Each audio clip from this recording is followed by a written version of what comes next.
বর্তমান বয়স পুত্রের বয়সের দ্বিগুণ অপেক্ষা 2 বছর বেশি। 5 বছর পর পিতা এবং পুত্রের বয়সের সমষ্টি 102 বছর হলে পুত্রের বর্তমান বয়স কত হবে? এ ধরনের অঙ্ক খুবই শর্টকাটে করার জন্য এই নিয়মটা ফলো করবা। যদি আপনারা এই নিয়মটা ফলো করো তাহলে আরও সংক্ষেপে নিজেই করতে পারবেন। আমি এখানে বিস্তারিত আলোচনা করেছি।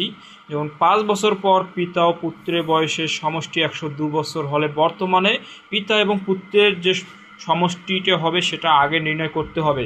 5 বছর পর দুজনের বয়স বলতে 5 × 2 অর্থাৎ মোট বয়স থেকে দুজনের বয়সটা বিয়োগ করে করতে হবে। দুজনের বয়স 5 × 2 হলে মোট বয়স যদি 102 হয় তাহলে 102 থেকে 5 × 2 বিয়োগ করলে 92 বছর পাওয়া যাবে।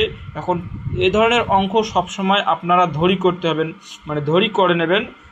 যেমন ক ধরতে পারেন, এক্স ধরতে পারেন, ওয়াই ধরতে পারেন, এম ধরতে পারেন, অর্থাৎ সবসময় পুত্রের বয়সটা ধরবেন। যেহেতু পুত্রের যেটা ছোট সেটাকে নিয়ে ধরে নিয়ে করতে হবে। এবং পুত্রের বয়স x বছর হলে পিতার বর্তমান বয়স দ্বিগুণের থেকে 2 বেশি, মানে 2x + 2 বলতে x এখানে পুত্রের বয়স ধরে নেওয়া আছে। পুত্রের বয়সের থেকে দ্বিগুণের থেকে 2 বেশি পিতার বয়স, সেহেতু 2x + 2। প্রশ্ন মতে x + 2x + 2 = 92 হলে, অর্থাৎ x এখানে পিতার মানে পুত্রের বয়স 2x + 2 হলো পিতার বয়স, অর্থাৎ 92 = 92।